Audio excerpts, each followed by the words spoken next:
Okay, murakoze cyane Kofi Anani. Ndakeka ari uko bimeze n'ubundi gusa nkuko wenda wabivuzeho neza ukabati umusore ko ashobora kuba afite urukundo nyarwo ariko atishoboye, ubwo niko njye nabyumvishije, wenda n'abadukurikiranye babyumva. Niba atishoboye ntago byamubuza ko biranemewe gutera comment hasi. Okay.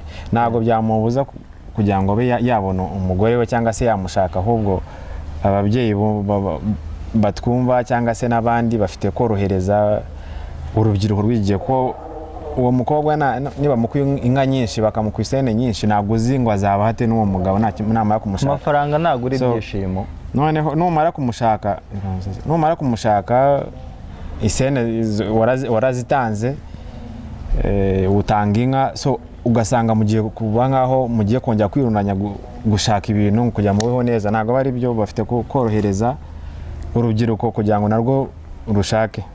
Murakoze cyane Kofi Anani. Yamani. So nkuko wabivuzeho, abakobwa kuri iki gihe ho niki bagenda kugira ngo baba bakwemera nk'umusore kugira ngo dating amushake, cyangwa se ni bagenda kugira ngo wenda abe yakemera kugira ngo mushake?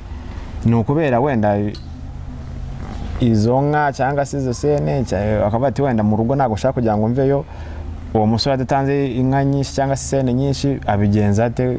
Nicyo agenda kugira ngo wenda abe yakwemera umusore kugira ngo dating rene bashakane?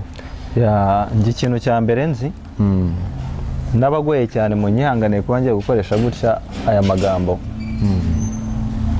Mu Rwanda uko mbizi, njye mu Rwanda uko nzi, ndasaba muze gutera comment niba ibyo mvuga ari ukuri se cyangwa ari ikinyoma, nabyo mubiteremo comment ku bantu bazi ku bintu ndi kuvuga.